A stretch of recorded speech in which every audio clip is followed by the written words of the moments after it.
He summoned her to the palace ballroom as a cruel jest, an orphaned cleaning girl meant to amuse a room full of nobles. But when she descended the staircase, dignity cloaking every step, the air shifted. What began as humiliation unraveled into defiance, desire, and a clash between class and conscience. In a world ruled by bloodlines and power, one night would ignite a reckoning neither of them could control. The palace of Castilla-La Mancha pulsed with restless activity, as though the very stones underfoot were aware that the night would not pass unnoticed. Dust motes swirled through shafts of late afternoon light, the golden haze slanting through arched windows and catching on the polished edges of carved balustrades. From the kitchens to the high balconies, from the servant passages to the private salons, every corner of the sprawling estate bore signs of hurried preparation. Inside the hall of columns, where the guests would soon gather beneath crystal chandeliers and frescoed ceilings, the marble floors were scrubbed until their veins gleamed like riverbeds in moonlight. Brass fixtures had been burnished to brilliance, and dozens of beeswax candles were positioned with surgical precision to maximize their glow. The staff moved like a school of fish, swift, practiced, unspoken in their coordination. Footmen adjusted damask draperies, while the chamberlain paced the length of the gallery, his eyes flitting from arrangement to arrangement, never quite satisfied.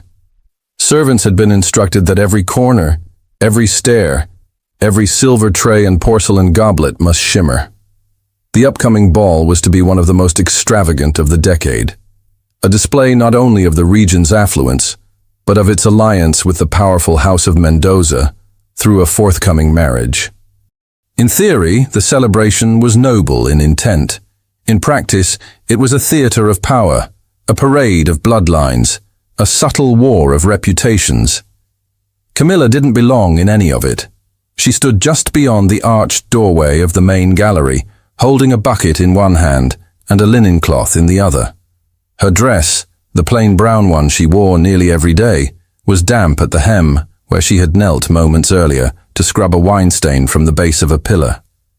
The scent of beeswax and orange peel clung to her sleeves, her fingers red and raw from the lye. She kept her head lowered as footmen brushed past her, careful to make herself smaller than she already was. No one looked at her. That was the first rule of being invisible in a palace like this one. You must look like you want to disappear. For years now, Camilla had worked as a cleaner, waking before dawn and finishing after nightfall, sweeping floors walked upon by people who never learned her name. Her father had died from fever in one of the hard winters, her mother from heartbreak the spring after. At 16, Camilla had knocked at the gates of the palace alone, and had been let in only because the head of staff needed someone to clean chamber pots and polish mirrors without complaint. She'd never asked for more than that. Still, she watched. She saw the way noblewomen lifted their gloved hands to hide smiles behind fans. She noticed which gentlemen held their goblets too tightly, which lords carried the scent of desperation masked beneath imported colognes. She remembered every insult, every careless word that fell like crumbs at the tables where she had to clean. And though she never answered back, her silence was not submission. It was memory. Today, that memory pressed heavy on her chest. 2 hours earlier, in the quiet hallway outside the east drawing room, she had overheard two noblewomen, Doña Teresa de Luque and her cousin Isabella, talking in tones of hushed amusement. They say he sent an invitation to one of the servants, a cleaner of all people. Can you imagine? Teresa had said, her voice high and delicate like porcelain rattling on a tray. Isabella had gasped, delighted. You're lying. Alejandro wouldn't. He would, and he did. Teresa had leaned closer. He plans to parade her before the court. A little joke. Can you think of anything more delicious? Camilla hadn't moved from behind the curtain where she'd frozen in place. Her fingers had tightened around the cleaning rag until the linen tore beneath her grip. Now, standing in the hallway just beyond the ballroom, she still wasn't sure what to make of the invitation. It had come folded, sealed in the red wax of the royal crest and delivered into her hands by a young page whose eyes had glittered with poorly veiled amusement. She had opened it alone by the servants' stairwell, her hands trembling, her heart drumming like a bird's wings. It had read simply, "Your presence is requested at the royal gala this evening by order of His Highness, Prince Alejandro of Castilla." There had been no explanation, no instructions, no signature. The page had disappeared before she could ask questions, and she hadn't dared to speak of it aloud. But the look in Teresa's eyes and the cruel edge of her cousin's laughter had said enough. They expected her to be humiliated, a servant, a peasant girl from the olive fields of La Mancha, at a royal ball. Her fingers tightened around the handle of the bucket. The sun had begun its slow descent now, stretching gold across the mosaic floors. Somewhere down the corridor, a bell rang once, signaling the final hour before the guests would arrive. Camilla turned, intending to make her way back to the servant quarters and throw the cursed invitation into the hearth. But someone was waiting at the end of the hallway. Inez. The old seamstress stood with her back straight and her lips set in a tight line. Her graying hair was covered by a dark kerchief, her apron stained with threads and chalk. She said nothing, merely nodded and motioned for Camilla to follow.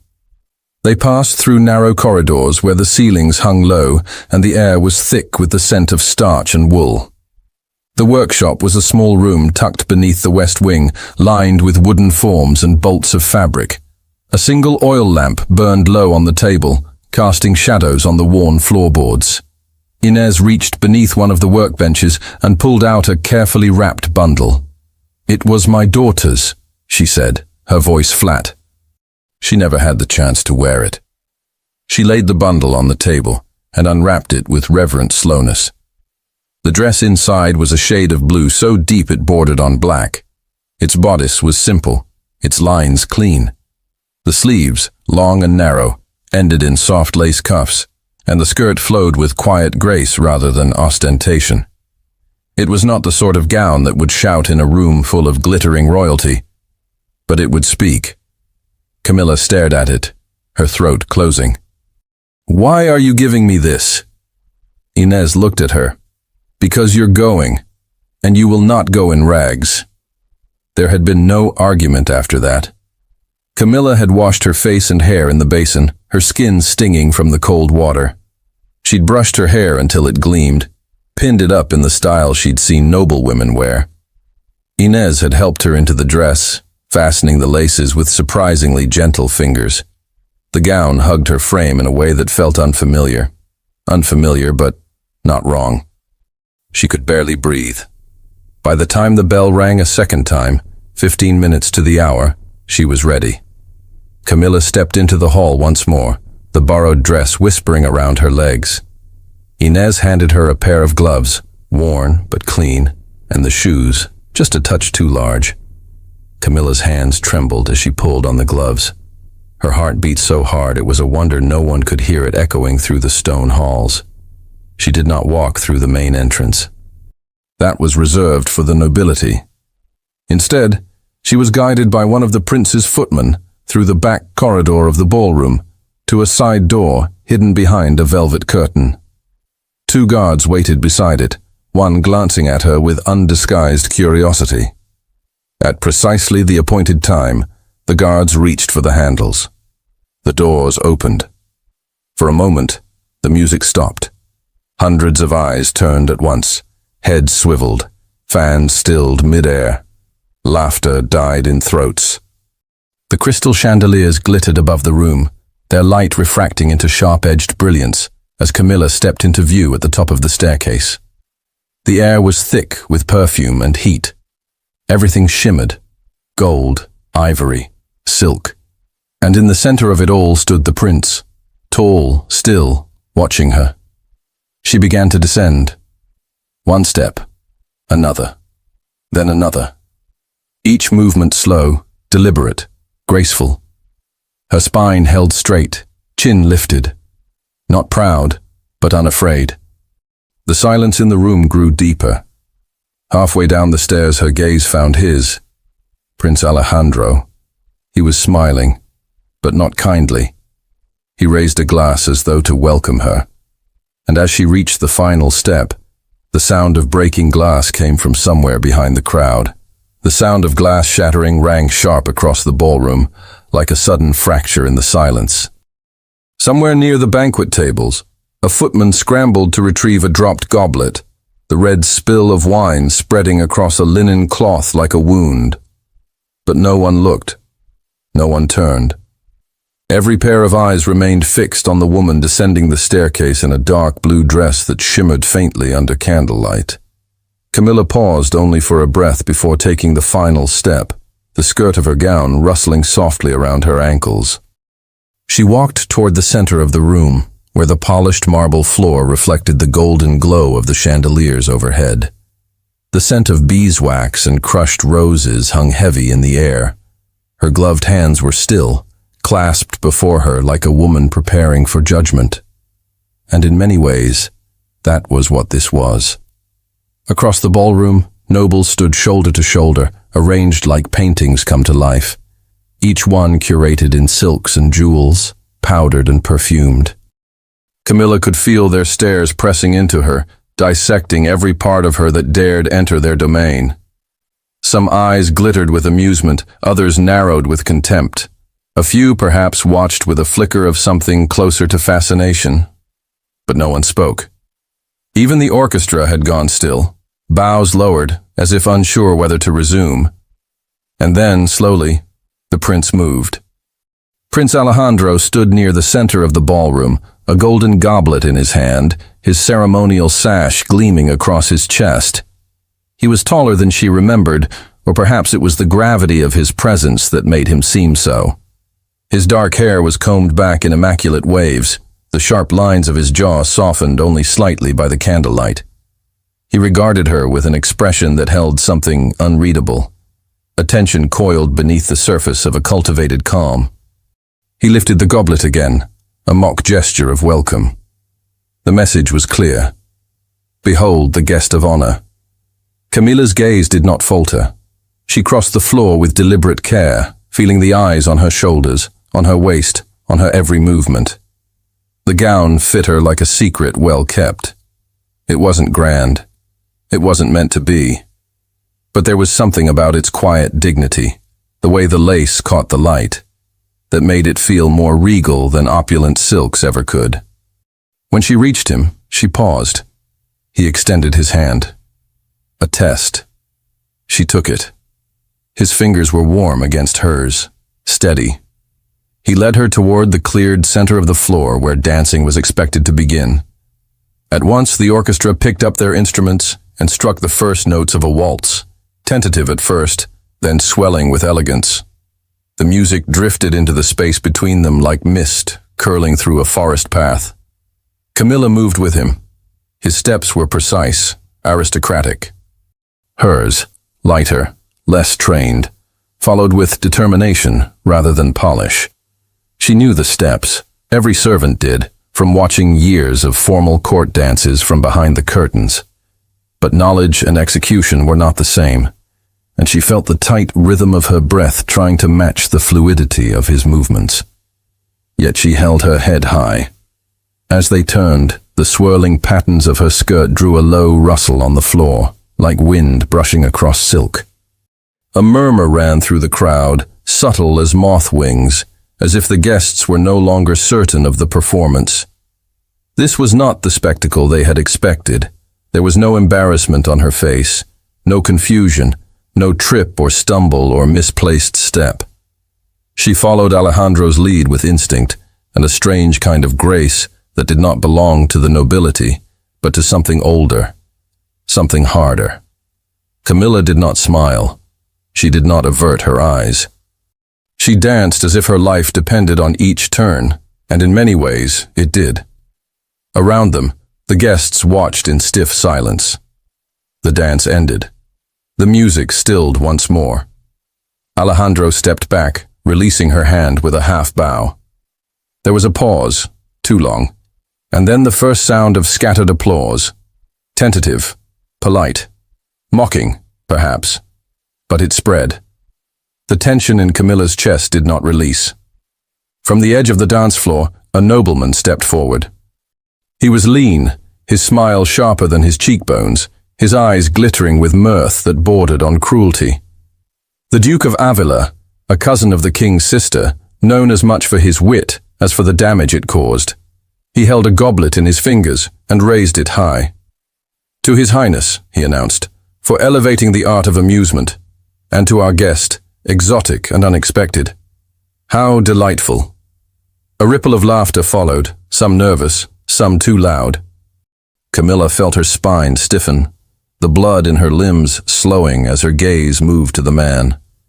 She took a slow step forward, stopping at the edge of the gathering, where the circle of courtiers held its shape like a cage.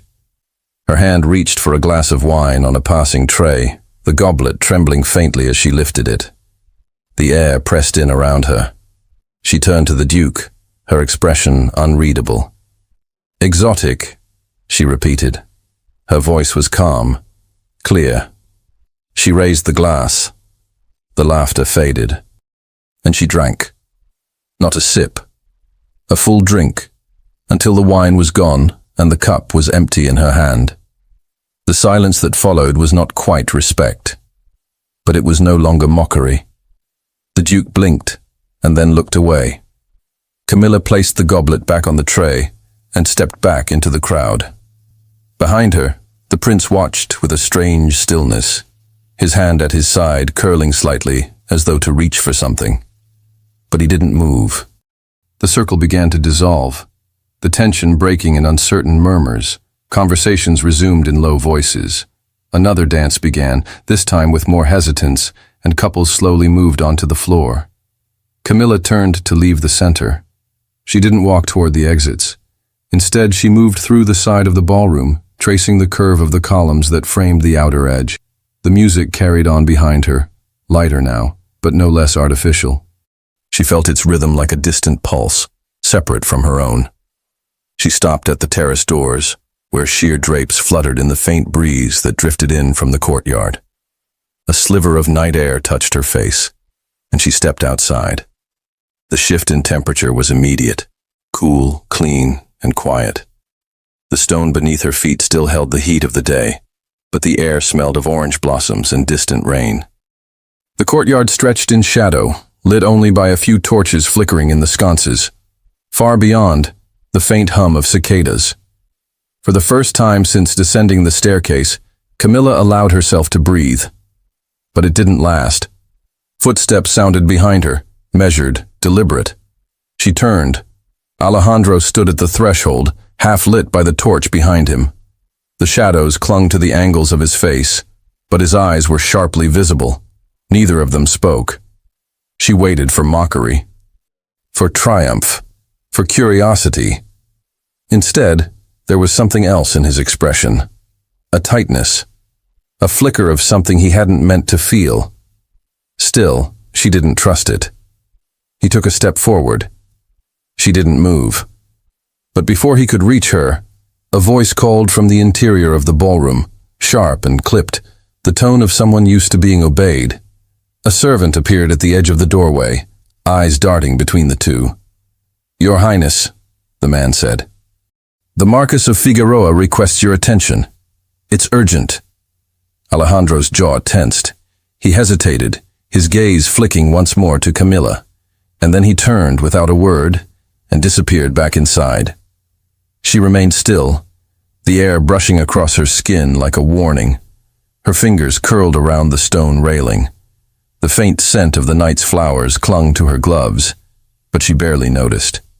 She needed distance, not just from the prince, but from all of it. The whole, the stairs, the velvet cruelty of it all. She stepped back from the balustrade and turned, heading deeper into the terrace, where ivy climbed the walls and the darkness thickened. But she wasn't alone. From the shadows behind the tall windows, someone else had followed her. The faint scrape of a shoe on stone, the soft rustle of silk. She stopped. And when she turned, a woman was standing there, dressed in emerald satin and staring at her with eyes the color of wet iron. You stole something that never belonged to you."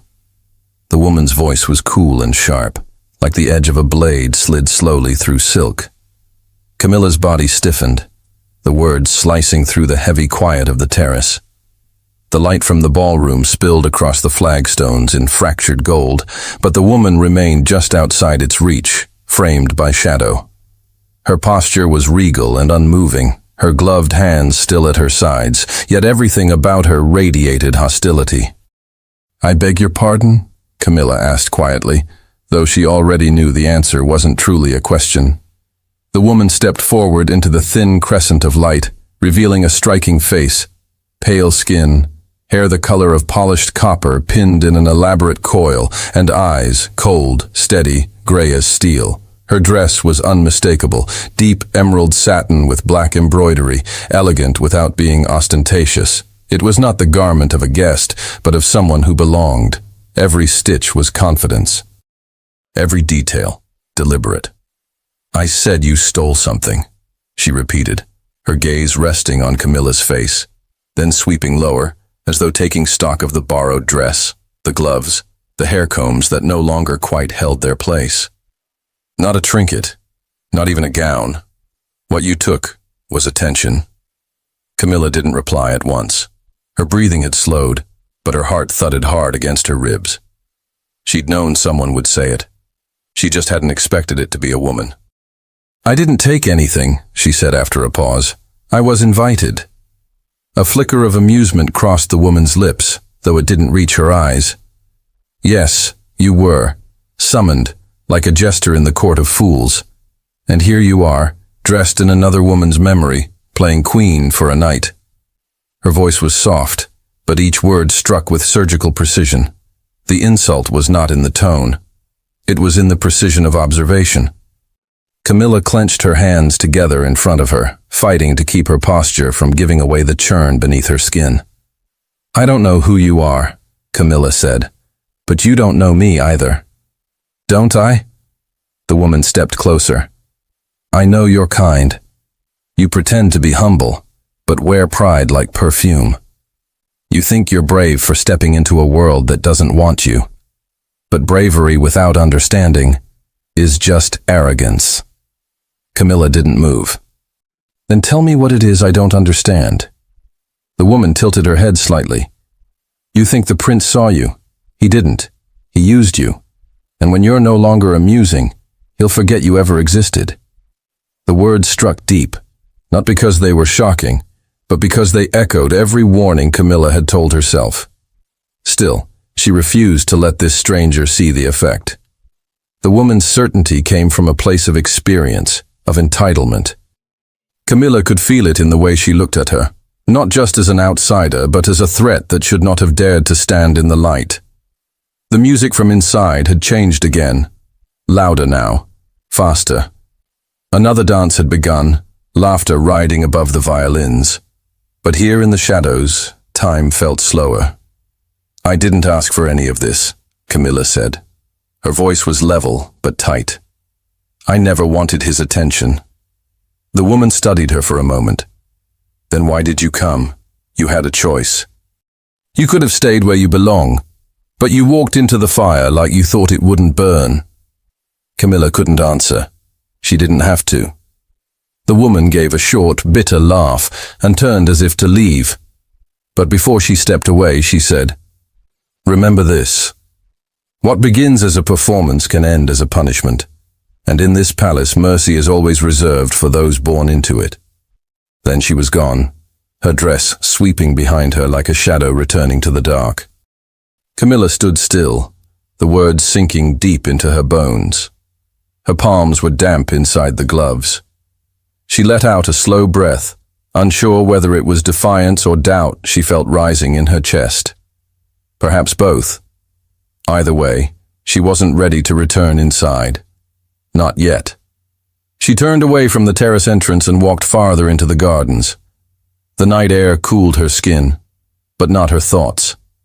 She moved down a narrow path lined with trimmed hedges, the gravel crunching faintly beneath her borrowed shoes.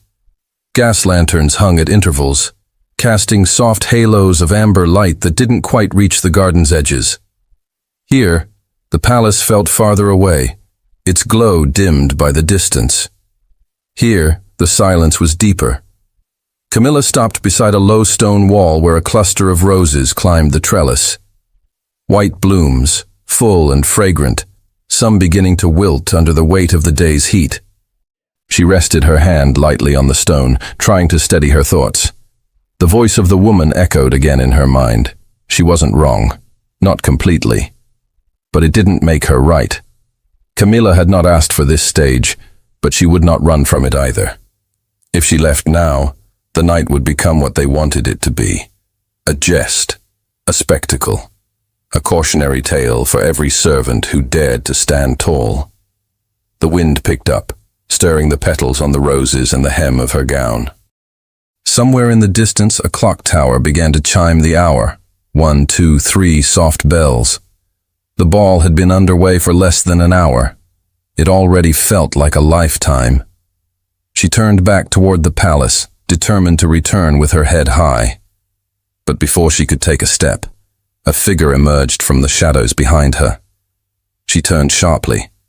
A man, tall and broad-shouldered, was walking slowly down the garden path. His boots made no sound on the gravel. His posture was too relaxed, too deliberate. Not a guest, not a guard. Camilla took a step back instinctively. The man said nothing. His eyes moved over her face with a look she recognized all too well. A hunger cloaked in civility, sharpened by the knowledge of who she wasn't. She didn't know his name, but she had seen him before. In the halls, at court, laughing with other nobles, watching from the balconies. He stepped closer. Camilla's hand went to her waist, though she carried no weapon, no fan-shaped blade like the ladies sometimes wore for effect. "You're lost," she said, hoping her voice sounded stronger than she felt. He stopped, just inside the pool of lantern light, and smiled. "No, I'm exactly where I meant to be." Her breath caught. The garden seemed to shrink. The silence this time was different. He reached into the pocket of his coat, slowly, purposefully. And when his hand emerged, something metallic glinted faintly in the light. For a moment, the night held its breath. The object in the man's hand caught the light. A slender vial made of cut glass, no larger than a thumb. Its contents were unclear, though the liquid inside shimmered faintly with each step he took forward. Not a knife, not a pistol. But Camilla's unease deepened. The vial's presence was deliberate, almost theatrical, and its timing, his sudden appearance, his silence, his watchful smile, made her stomach twist. She didn't recognize him, not by name, but his bearing was unmistakable. This was a man born to comfort, groomed in wealth. His clothes were finely tailored, a shade too dark for the season, the sleeves embroidered in a pattern only visible up close. Every inch of him suggested entitlement, not protection. He came closer. Camilla forced her feet to stay rooted, though her body tensed for movement. There was nowhere to run without turning her back to him. And even if she screamed, would anyone in the palace hear her, or care? He stopped just short of her, letting the vial dangle between two fingers. "I saw you dancing," he said at last, his voice smooth and low, as if they were old acquaintances meeting again at an opera. "You made quite the impression." "I don't know you," she replied, her voice quiet but controlled. He smiled again. "You will." She glanced down at the vial, then back up at his face. His smile never wavered, but something in his eyes flickered. Curiosity, calculation, something sharper than admiration. "What do you want?" she asked. "You misunderstand," he said. "I've already taken what I want. I simply came to watch it unfold." He tossed the vial once, catching it with ease, then slipped it into the inner pocket of his coat. Camilla exhaled slowly, uncertain whether the danger had passed or merely shifted form. She stepped away from him, keeping her movements unhurried. Each inch of space between them felt like stolen safety. The man didn't stop her. She reached the edge of the lantern's light and turned toward the inner garden path, intending to head back toward the terrace. He said nothing as she walked, but she could feel his gaze following her, as though he were memorizing each motion of her retreat. Only when she reached the curved hedge that led back to the palace did she finally exhale. Camilla didn't run. She didn't look over her shoulder. She walked quickly, her thoughts loud in the hush of the night. Who was he? What was in that vial? Why had he followed her, only to leave her with questions instead of threats? The ballroom doors loomed ahead. Light bled from the cracks, accompanied by a muffled waltz. The heat of too many bodies, the scent of perfume and candle smoke, beckoned through the thick velvet curtains. Camilla stopped before entering, adjusting the cuffs of her gloves and smoothing the skirt of her dress, which had caught a smear of dust from the garden path. As she stepped back inside, the music washed over her, bright and relentless. The ballroom had shifted since her departure. The tension that had once hovered in the corners had begun to dissolve into drunken laughter and tired smiles. Courtiers moved between the tables and dance floor in a blur of silk and feathers. A few heads turned to look at her as she entered, some curious, others cautious, but the majority had already forgotten. The novelty had worn off. Camilla threaded her way through the edge of the room, avoiding the center, where the dancing continued. She spotted familiar faces now, footmen pretending not to see her, maids stationed along the walls, their expressions carefully blank. They watched her as one watches someone crossing a rope bridge, knowing the fall could come at any moment. She headed toward the nearest door leading to the upper corridor, intending to retreat for a moment, to catch her breath in solitude. But halfway across the floor, a figure blocked her path. Prince Alejandro. His presence halted her like a wall. He wasn't smiling now. Camilla could see the storm behind his eyes, less fury than unrest, as though the night had gotten too far ahead of his plans. His uniform was immaculate, but his expression was taut, his jaw set with something unspoken. They stood in the center of a slow-moving tide of nobles, two fixed points in a room still spinning with music. He opened his mouth as if to speak, but before he could, a footman approached them at a near run, stopping just shy of propriety. "Your Highness," the servant said, breathless. "Forgive the interruption. There's an incident. In the garden. The guards have detained someone. It appears he followed a guest." Camilla's blood went cold. Alejandro's head turned sharply. "Who?" "The gentleman was identified by the steward as Lord Lorenzo de Santillana." Camilla froze. The name settled into her bones like ice. Alejandro didn't hesitate. He turned on his heel, already issuing orders to the guards nearby. He didn't look back at Camilla, but he didn't have to. The urgency in his stride, the weight of the moment, pulled her after him like a tide. She followed. The footman led the way through the main corridor and out into the west wing, where the hallway opened onto the outer terrace. Torches had been lit along the balustrade, and a group of guards stood clustered near the entry to the garden path. One of them held a man by the arm, restraining him without excessive force, though the tension in the grip was clear. Camilla recognized him at once. Lorenzo's cravat was askew, his coat rumpled. His dark blonde hair was slightly mussed, and a fine scratch marred his cheekbone, as if from a branch or a hand. His mouth curved in a smile that didn't match his eyes. "I was merely walking," he said, with an ease too polished to be honest. "Enjoying the roses." "Is that forbidden now?" One of the guards held up a small object, familiar and unmistakable. The vial. Alejandro took it from him, turning it over between his fingers. His face remained expressionless, but the silence that followed grew heavier by the second. Camilla stepped closer, watching Alejandro's hand close slowly around the vial. "Explain this," the prince said, quiet enough that the words barely carried. Lorenzo shrugged. "A gift, from a friend. Perfume. Nothing more." The lie was casual, crafted, but Alejandro's patience snapped. He stepped forward and struck Lorenzo hard across the face. The crack of the blow echoed against the stone walls. The guards didn't move. Neither did Camilla. Lorenzo staggered back a step but righted himself, a small smear of blood appearing at the corner of his mouth. His smile never faltered. Alejandro's voice was low and sharp. "Get him out of my sight." The guards obeyed, seizing Lorenzo by the arms and marching him toward the far corridor. Camilla watched, unmoving. When Alejandro turned back to her, his chest was rising and falling with shallow breath. "You shouldn't be alone," he said. "Not tonight." She didn't answer. Couldn't. Everything inside her was spiraling too fast. The insult, the garden, the vial, the threat that hadn't been named. Her limbs felt weightless, as though her body might lift from the ground if she didn't hold herself still. "Come with me," he said. And before she could decide whether to follow or not, he was already walking toward the terrace doors. She trailed behind him through the empty corridor, past the statues and lanterns, into the quiet shadow of the royal wing. At last, they stopped beside a balcony overlooking the inner courtyard.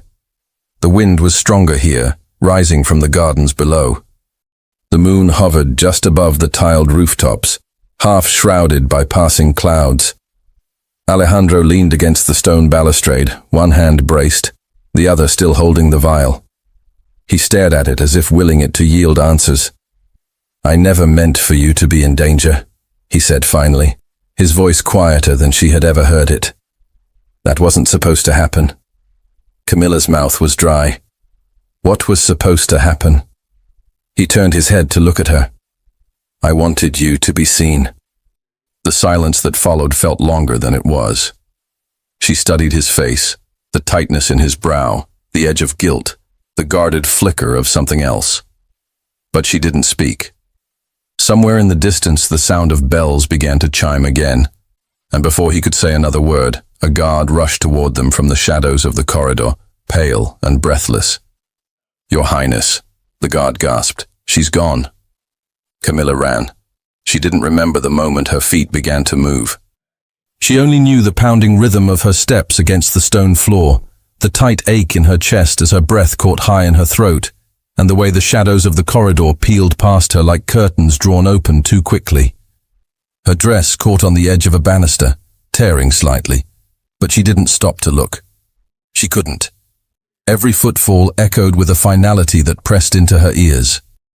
She passed a startled scullery boy carrying a tray of half-melted tarts, who turned just in time to see a blur of dark blue silk and desperation vanish down the servants' stairwell. She didn't cry. Not yet. The tears threatened behind her eyes, hot and unspilled, but she held them back. Her lungs burned. Her skin tingled with the memory of that man's smile, the threat hidden behind civility, and Alejandro's voice saying she shouldn't have been alone. He'd meant to humiliate her. But what had she meant to herself, agreeing to play along in his cruel game, thinking she could keep her dignity intact?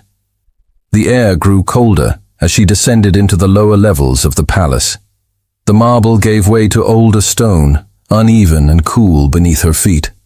She didn't care where she was headed, only that it was away from Alejandro, away from the stairs, away from the realization that she had been a pawn in something she would never be allowed to understand fully. She reached the laundry passage, a corridor of low ceilings and wood beams stained from decades of boiling linens. It smelled of lye and iron and damp wool. At this hour, it was mostly empty. Only one washerwoman sleeping upright on a stool, her chin tucked into her chest, a basket of half-folded cloths at her feet. Camilla moved silently past her and slipped into the back hallway that led to the servants' quarters. The small room she called her own waited at the very end, tucked between a linen closet and the storeroom, barely large enough for a cot, a trunk, and a mirror nailed crookedly to the wall. Once inside, she closed the door with care. The silence was heavy. Her fingers trembled as she reached behind her neck and fumbled with the fastenings of the dress. The fabric was damp with sweat along her spine, the bodice too tight now, or maybe her breath simply refused to slow. Inch by inch, she freed herself from the gown. She didn't fold it. She couldn't. She dropped it over the cot like a shed skin and crossed the room to the basin, where cold water waited in a porcelain bowl. She plunged her hands into it, rubbing hard, as if she could scrub away the entire night. The soap stung the scratches on her palms, marks left from bracing against the garden wall. She pressed a towel to her face and breathed in the scent of dried lavender. Her eyes met their reflection in the mirror. She looked like a stranger. Not the Camilla who had spent mornings on her knees scrubbing floors and evenings breathing the same air as the noble women who wouldn't meet her gaze. Not the girl who used to tuck daffodils behind her ear during spring chores or whisper prayers to the moon when she missed her mother too much to sleep. That Camilla had been quieter, smaller. This one looked raw. She moved to the trunk at the foot of the bed and opened it, pulling out the only other dress she owned that hadn't been patched at the hem. It was a pale brown wool, threadbare at the sleeves, but warm enough for night travel. She dressed quickly, pulling her hair into a loose braid and pinning it under a scarf. She found the canvas satchel tucked behind the trunk, empty except for a folded apron and a worn copy of St. Augustine's Confessions, gifted to her by the palace librarian 2 years ago. She didn't add much more, only what she could carry without notice. A small coin pouch she kept hidden beneath the floorboard, a tin comb, and a slice of hard bread from the corner of her shelf. When the satchel was closed, she stood in the middle of the room and listened. Nothing. Not even footsteps. She slipped out into the hallway and headed for the back gate. Her path took her through the kitchens, where the ovens had long since been extinguished and only the night staff lingered, stirring pots of broth for tomorrow's feasts. She kept her head down, moving like someone with purpose. No one stopped her. At the stables, the air smelled of hay, sweat, and smoke. The stable boy, barely 15, nodded at her as she passed. She didn't need a horse. She didn't want to risk attention. She would walk. The eastern gate was guarded, but the timing was right. It was the last rotation before sunrise, the hour when deliveries began to arrive, and waste was carted out through the rear passage. A group of bakers approached with a wooden cart piled high with burlap sacks. She slipped in behind them, keeping her steps light and silent. When the gate swung open with its familiar creak, she didn't look back. The cobblestone road stretched out in front of her, washed in the blue haze of pre-dawn. The night was cool, the scent of dew already rising from the earth. Beyond the edge of the palace walls, the land flattened into olive groves and dry fields. To the east, the faint outline of the river marked the path toward the village. She began to walk. Each step away from the palace lightened her chest, but it didn't steady her hands. Her breath was shallow, her thoughts racing too quickly to sort. At the edge of the bridge, she paused. The water below moved sluggishly, dark and reflective. She rested one hand on the worn stone railing and closed her eyes. She had made it out. She didn't know what came next, only that it would not be this. Not the ballroom, not the dance, not the prince's gaze, too full of contradictions.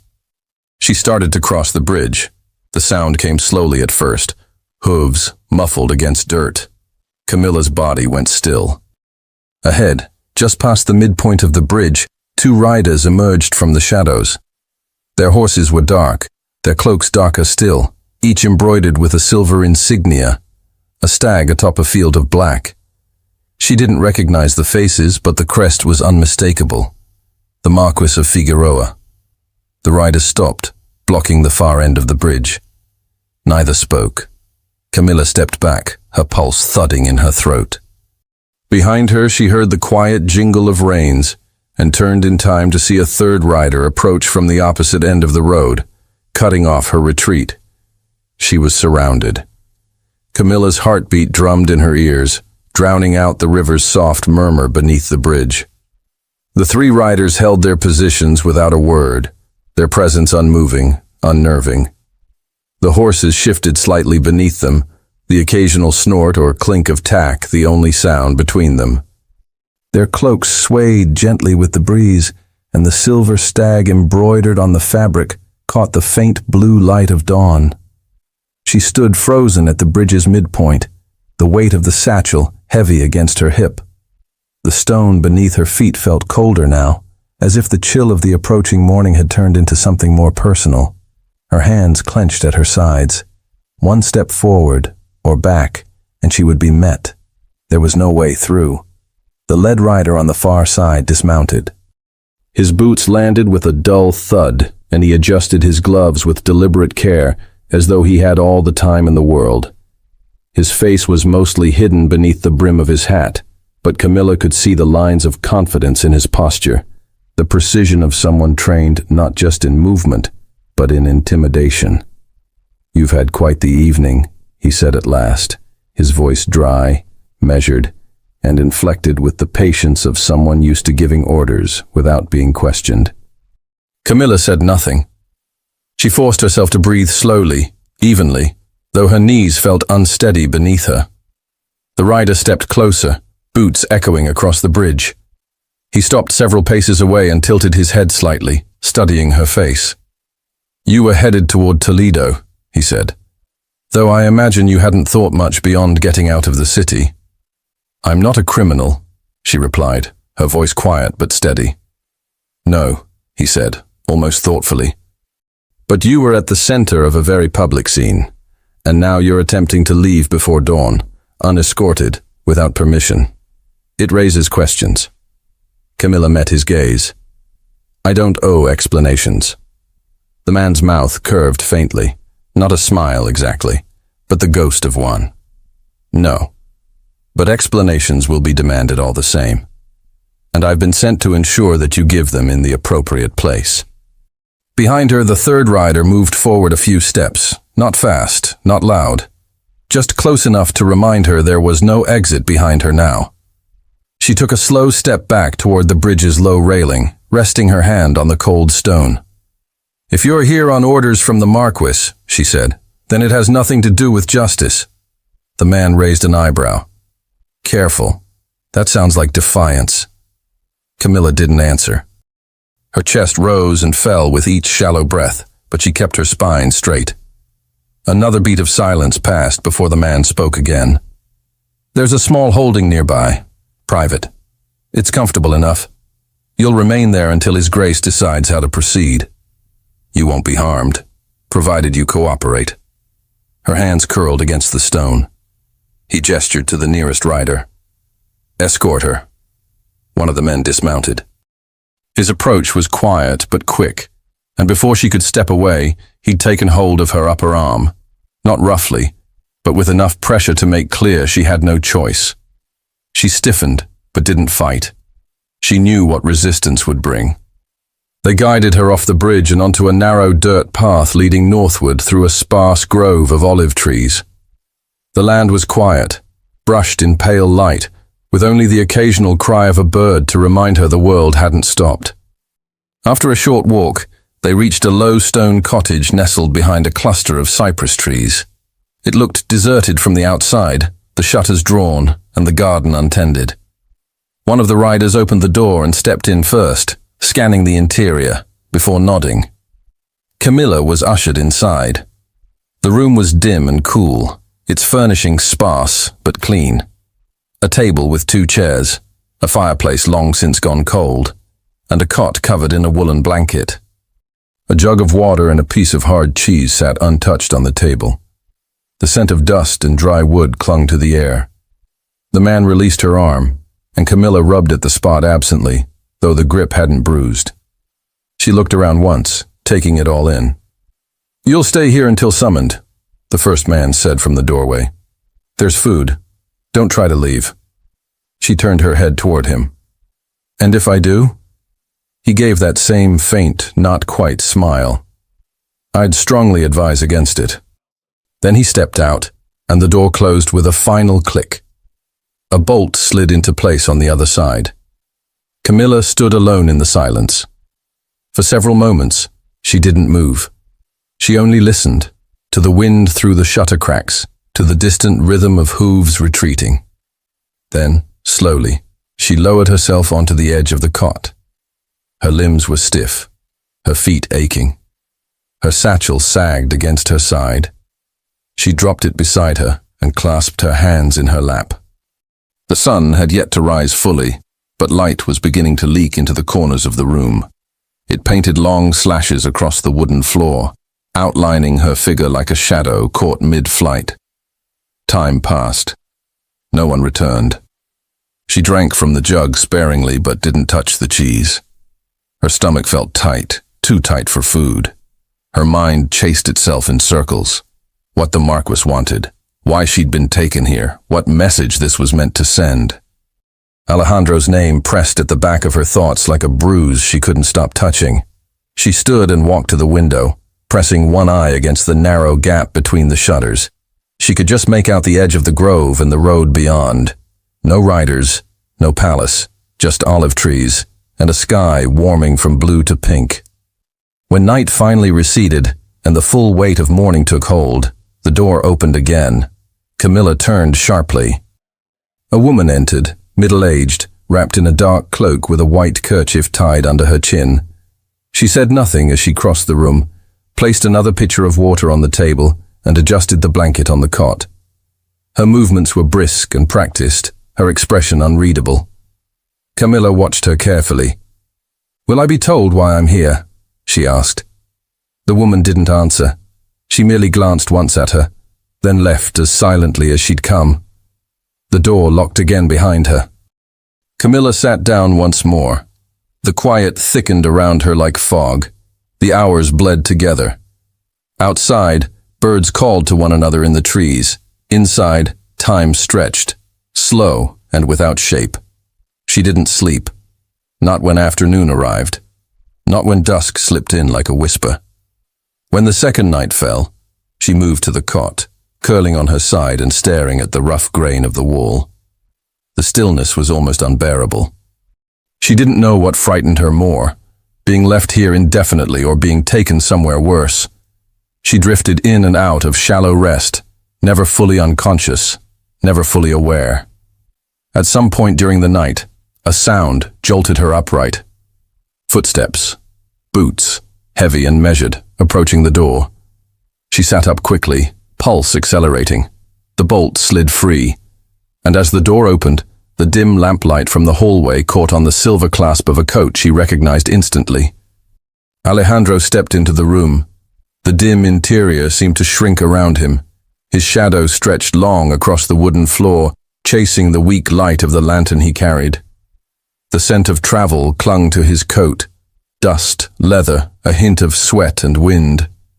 He looked as though he'd ridden through the night and hadn't stopped to change or rest. His uniform was wrinkled, the collar slightly loosened, and his gloves, one removed and held in his left hand, were creased from long use. Camilla stood slowly from the cot, her back straight, though her legs trembled beneath the weight of his presence.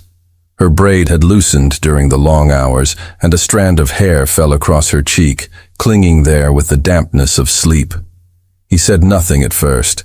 Their eyes met in silence. The locked room, the shuttered windows, the stillness of the cottage, it all tightened around them like an invisible cord, drawing them closer and trapping them in the same breath.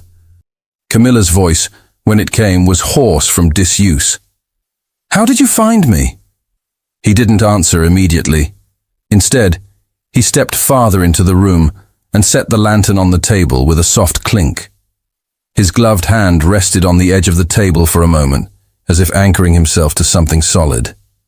"I've been searching since sunrise," he said finally, his voice low, tight with exhaustion.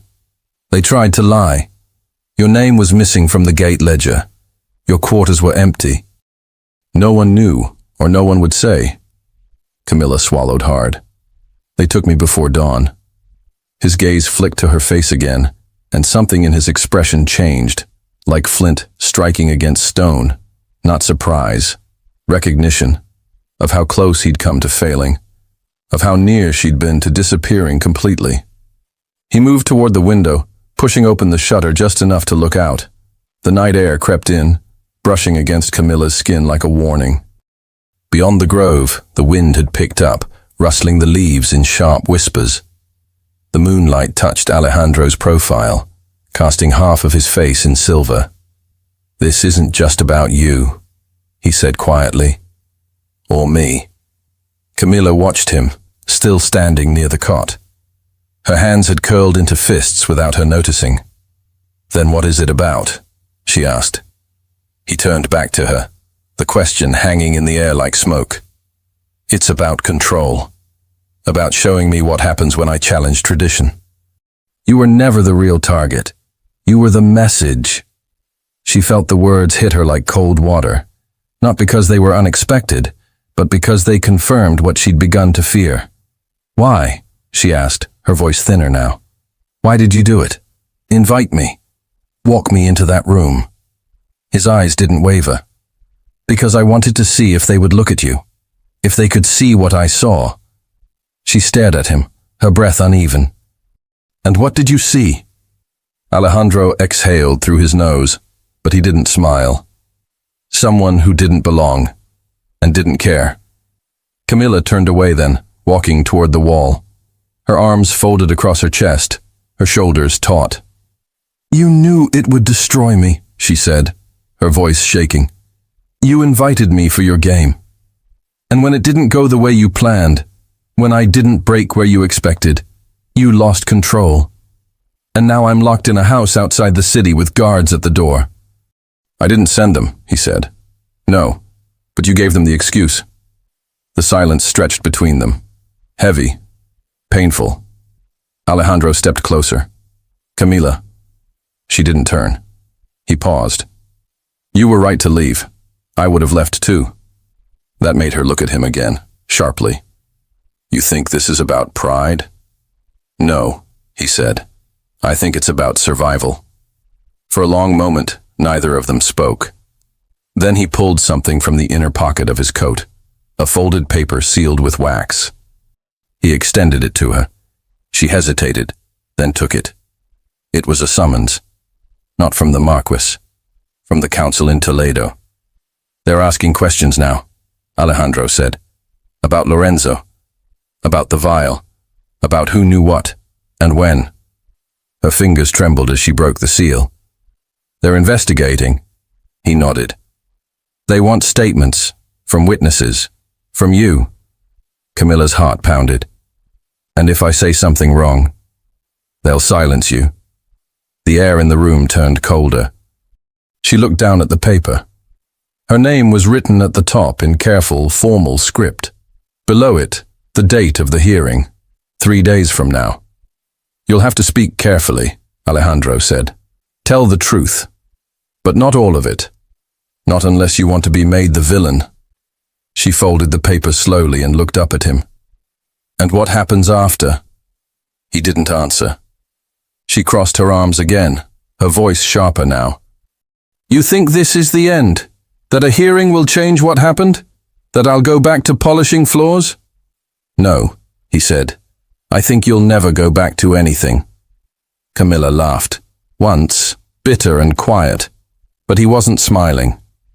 "I came here to get you out," he said, "not to ask for forgiveness. I know I don't deserve it." She didn't reply. She couldn't. He stepped toward the door, resting his hand on the latch. "We have to leave before the morning guard returns. There's a carriage waiting. Not palace property.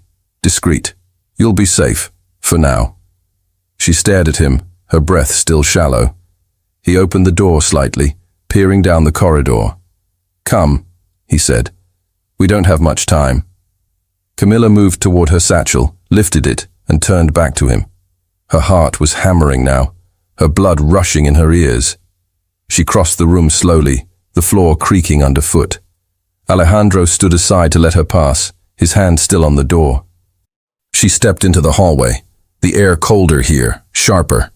And just as they turned toward the exit, a man's voice cut through the dark, firm, commanding. Not another step. The hallway narrowed in an instant, the flickering lamplight growing colder beneath the weight of that voice. Alejandro turned first, his body coiled in a single motion, moving to place himself between Camilla and the figure who emerged from the shadows beyond the threshold. The man stood tall, draped in a coat of charcoal wool trimmed in silver, with the unmistakable sigil of a stag stitched just above the heart. The light caught his face, stern, angular, and deeply familiar. Camilla recognized him. The same man who had spoken to her on the bridge. The same measured cadence. The same eyes that looked through people rather than at them. "I believe you were instructed not to interfere," he said to Alejandro, stepping forward with the composed menace of someone who did not need to raise his voice to command the room. Alejandro didn't move from his position. His jaw tightened. "You were warned not to act without cause." The man ignored the remark, his gaze flicking toward Camilla. "She's under watch for good reason. Leaving the property now would be seen as an admission of guilt." Camilla could feel her pulse climb higher, her breath thinned by adrenaline. The satchel weighed against her hip, but her limbs felt too light, her body caught in a strange stillness, as if her bones knew any sudden move could shift the entire room. "She's not a prisoner," Alejandro said. "She was taken from royal grounds without a formal writ. That's abduction, not precaution." The man's brow arched. "You invited a servant girl to a royal event for the sake of spectacle. Don't pretend you're her protector now." Alejandro's shoulders tensed. "I'll file a formal petition," he said. "You'll do no such thing," the man replied, "because it won't reach the council in time, and by then, the matter will be resolved." Camilla spoke for the first time. "What does that mean? Resolved?" The man didn't answer her directly. Instead, he addressed Alejandro again. "You've made enough of a mockery of your position for 1 week. Now you're dragging this girl through diplomatic mud, risking conflict within the council. And for what? A whim or your guilt?" Alejandro stepped forward, his voice dangerously quiet. "She was threatened. By a man I warned your Marquis to keep under control, a man who carried something meant to hurt her." The man's eyes narrowed, but his voice remained even. "That vial contained nothing. You've blown it into scandal." "You think I care what was inside it?" Alejandro snapped. He cornered her in the dark. "That's all the scandal I need." The tension that followed was a tight, aching silence. Camilla felt it like a noose, each word pulling the knot tighter. They weren't just arguing policy, they were drawing battle lines, and she was in the center. The man stepped aside, just slightly. "She stays here. That's the last word on it." Alejandro didn't answer. His hand flexed at his side. One step. That's all it would take. One step, and they'd be at each other's throats. Camilla's voice broke the air. "Enough!" Both men turned to her. "I will go to the hearing," she said. "But I won't stay locked up like something contagious. I've done nothing wrong." The man smiled coldly. "That remains to be seen." She didn't flinch. "Then you won't mind if I speak for myself." His smile faded. "No one wants to silence you." Camilla stepped forward. "That's exactly what this is. You're not guarding me. You're hiding me. You want me out of the palace, out of sight, so no one remembers who I am." The man said nothing. Alejandro looked at her then, truly looked at her, and whatever argument had lived on his tongue faded. "I'm leaving," she said, her voice soft but steady. The man shifted his weight. "If you do, I cannot guarantee what will be waiting for you in Toledo." She held his gaze. "I've walked into worse." The silence that followed was thick with calculation. He could stop her, but not without consequence. Not now, not with Alejandro present, not with the hearing already summoned. The man stepped back. "This will not protect you," he said. She nodded. "Neither has hiding." Alejandro moved again, positioning himself at her side. He said nothing more, but Camilla felt the subtle shift in him, no longer behind her but beside her. It was a small thing, but it settled something in her chest. They moved down the hall, past the man's shadow, past the door, and into the open air of the courtyard. The wind had picked up, carrying the scent of pine and dust. The carriage waited near the gate, simple but well-maintained, its horses snorting and stamping at the ground. Alejandro opened the door and gestured for her to climb in first. She paused at the step, then turned to glance back once. The man remained under the awning of the house, half obscured by darkness. Watching, She ducked inside the carriage. Alejandro joined her a moment later. The door shut with a soft click, and the wheels began to roll. Inside, the air was warmer than outside, quiet and thick with the scent of old leather and wood polish. The space was narrow, just enough for the two of them to sit across from each other. He removed his gloves, setting them in his lap. Neither of them spoke for several minutes. The sound of wheels crunching against gravel and the occasional neigh of the horses filled the silence. The rhythm of the ride soothed her nerves slightly, like a lull between storms. Camilla leaned her head back against the cushioned seat. The weight of everything settled into her shoulders. The exhaustion, the uncertainty, the realization that she was now part of a machine she didn't understand, with pieces already in motion before she'd even entered the room. She felt Alejandro watching her, but she didn't look up. Eventually, he spoke. "You didn't hesitate." She opened her eyes. There was nothing left to wait for. He nodded slowly, his expression unreadable. The trees outside thinned, giving way to flat fields and a scattering of low stone fences. Somewhere in the distance, a bell tolled once, marking the hour. Dawn had finally broken. The sky burned faint gold at the edges like a promise that felt too far away. "You'll be questioned," Alejandro said. "Hard." "I'm ready." His mouth twitched, not quite a smile. "You shouldn't have to be." She watched him for a moment, unsure what to say, unsure what she owed him, if anything. The carriage hit a rut, jolting slightly. Camilla braced herself, her hand catching the edge of the seat.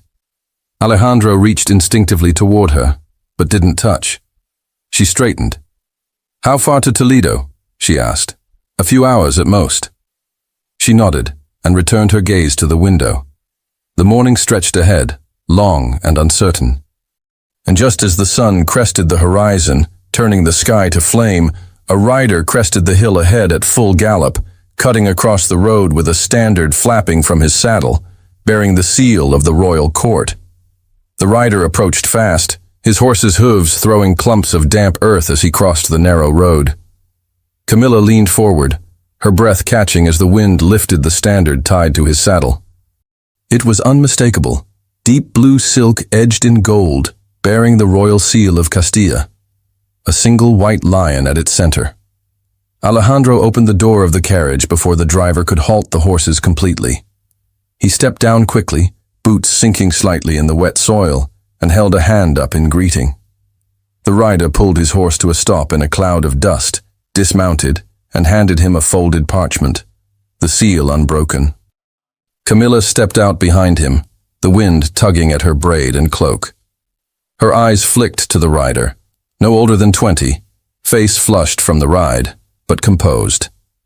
He bowed to her briefly before returning to his mount, waiting a short distance away. Alejandro broke the seal with his thumb. The parchment unfurled in the breeze, its script dark and crisp.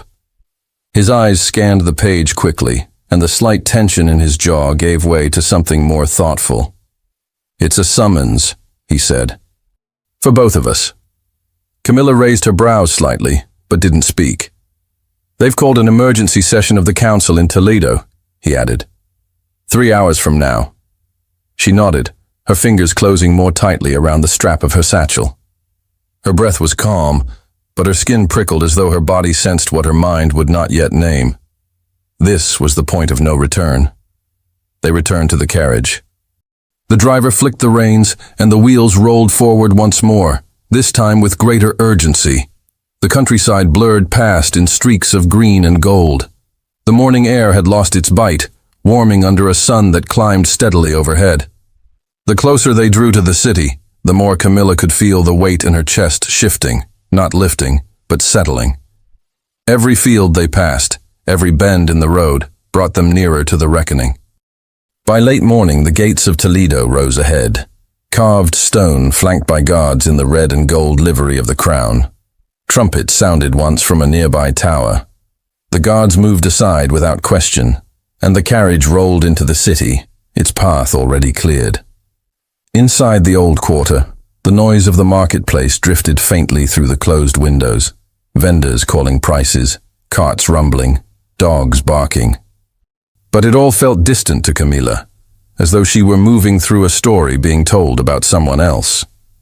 The carriage stopped at the outer steps of the council hall, an austere stone building crowned with a copper dome that had begun to tarnish with age.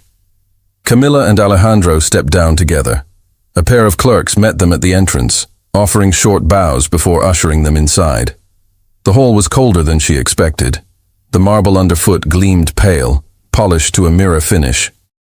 Their footsteps echoed as they were led down a narrow corridor and through a pair of tall, carved doors that opened onto a chamber filled with light and silence.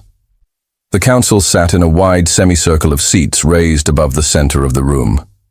12 men and women draped in dark robes with silver chains across their shoulders regarded her without expression. A scribe sat at a low desk to the side, quill poised above parchment. At the center of the floor stood a single chair. Camilla hesitated for a breath. Then she stepped forward and sat. One of the councillors leaned forward, hands clasped. "Camilla Ortega de la Vega," he said. "You have been called here to answer questions regarding the events that took place during the royal gala held at Castilla Palace, as well as the circumstances of your departure and subsequent detainment. Do you understand?" "Yes," she said. Her voice was calm, but inside her chest, her heartbeat thundered. The questions began. They came one after another, some gentle, some sharp. What had she been told before the ball? Did she understand the nature of the invitation? Who dressed her? Did she know Lord Lorenzo de Santillana before that night? What happened in the garden? Did he touch her? Did he threaten her? What exactly did he say? Camilla answered each one clearly, slowly. She chose her words carefully. She told the truth, but not all of it. She described Lorenzo's approach, the vile, the suddenness of the... She described Alejandro's intervention. She did not embellish. She did not accuse. When asked why she fled the palace, she explained her fear, not of the prince, but of what the court would make of her presence, of how she had been looked at, laughed at, watched like a performer on a stage she hadn't asked to step onto. And when they asked if she'd known that her presence at the gala was meant to provoke, she hesitated only a moment before answering. "Yes," she said. "I suspected. But I also knew that not going would have been a different kind of defeat." One of the councilwomen tilted her head. "And what, in your opinion, was accomplished by your appearance?" Camilla looked up, meeting each gaze in turn. "They saw me," she said. "They saw someone who wasn't supposed to be there. And for a moment, they couldn't look away." The room went still. After that, the council called in Alejandro. He stood tall, his uniform crisp now, his face composed. He spoke plainly, recounting his actions, his intentions, never denying that the invitation had been issued to challenge tradition, to test the court's reaction to someone who had no title, no bloodline. He didn't excuse it. He didn't apologize on her behalf. "She never asked for this," he said. "But she carried it better than anyone else could have." The council dismissed them both with a nod. They were led into an antechamber where cold water waited on a tray and a single window overlooked the rooftops of Toledo. The city glimmered below, red tile and smoke curling from chimneys, the cathedral bell ringing out noon in slow, deliberate chimes. Camilla sat in silence. Alejandro stood near the window, his back to her, hands clasped behind him. He looked different in the daylight, less untouchable, a man unmasked, not by scandal, but by choice. At last, a clerk entered the room and handed Alejandro a folded document, then left without a word. He opened it, scanned the contents, and turned to her. "They've ruled in your favor," he said. "You're not to be questioned further, and the Marquis has been summoned for formal inquiry." Camilla blinked. The tightness in her chest shifted again, softer now, though it didn't vanish. "That's all?" Alejandro held the paper a moment longer, then folded it carefully. "For now." She nodded slowly. The silence that followed wasn't strained. It was filled with something quieter, something waiting. He sat beside her. "I meant what I said," he told her. "That you didn't belong there. And you didn't care. That's why they feared you." Camilla turned her face toward the window. Sunlight spilled across the stone floor, warm and honest. "I don't know what comes next," she said quietly. "Neither do I," he admitted. She glanced at him. "Are we finished?" Alejandro looked at her for a long time. "Not unless you want to be." She didn't answer, but she didn't look away. Outside, the cathedral bells faded into silence, and the city moved forward beneath the sun. The streets of Toledo glowed under the last soft brush of sunlight, casting long golden shadows across the stone. The bells had finished tolling some time ago, and now the city had settled into that quiet lull between obligation and rest.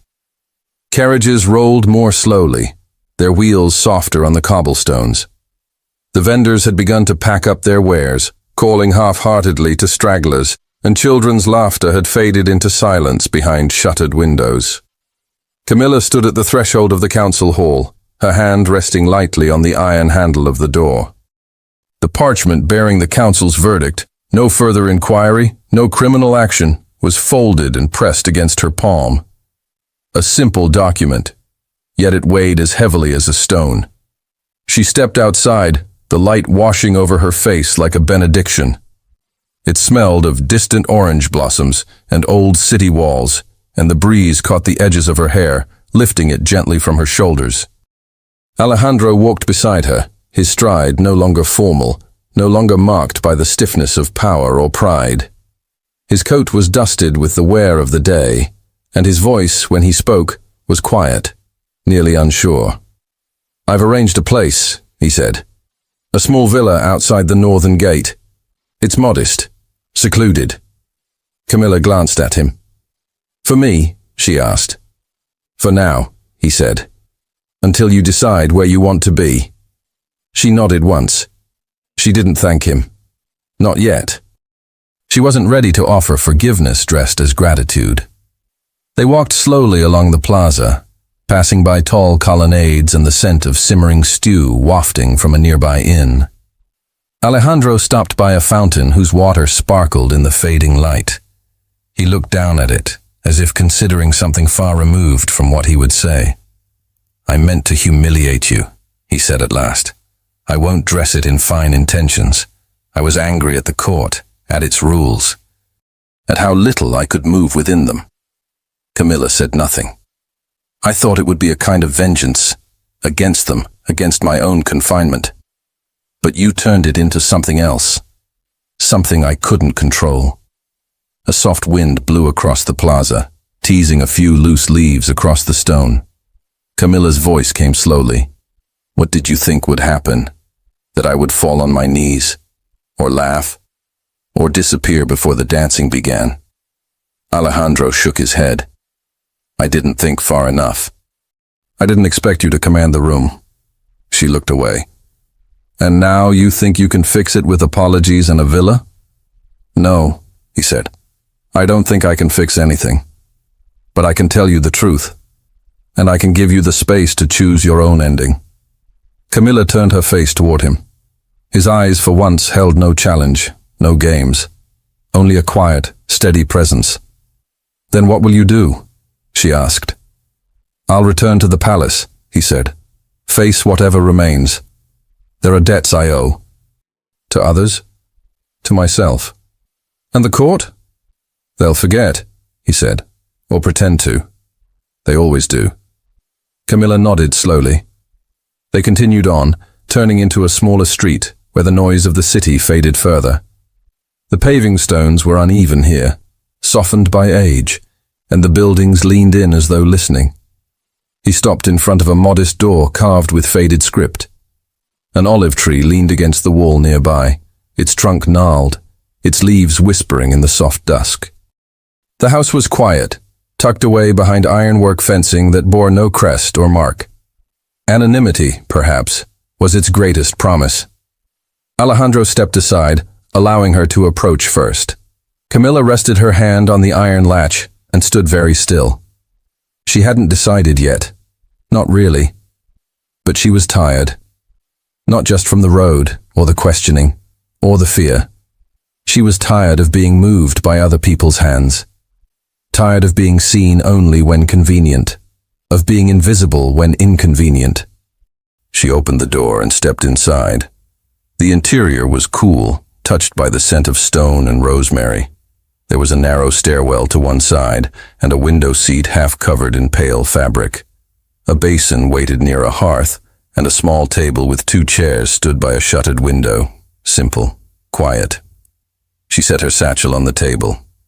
Alejandro stood in the doorway, watching her. "Will you come back tomorrow?" she asked. He didn't answer right away. "If you want me to," he said. Camilla gave a slow nod. "Then I'll leave the door open." He stepped back outside, his eyes never leaving hers, and pulled the door closed behind him. The latch fell into place with a soft click. Alone, she moved to the basin and washed her hands slowly, the cool water sliding across her skin like memory. She peeled off the scarf from her hair, letting the braid fall free. In the stillness, she could hear the night beginning to settle in outside. The soft clatter of shutters closing, a horse's hooves against distant stone, a lullaby humming from some upper window. She crossed the room to the chair and sat. For the first time in days, the silence wasn't suffocating. It was space, room enough to breathe, to think, to feel without 1,000 eyes reading her thoughts.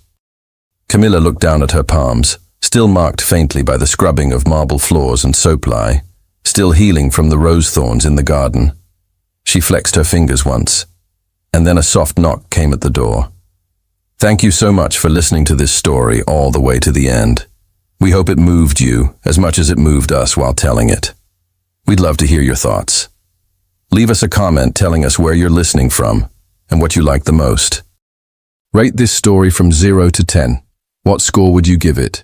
If you enjoyed this story, don't forget to subscribe to the channel and leave a like as a show of support. That really motivates us to keep creating and sharing more stories full of emotion and life lessons.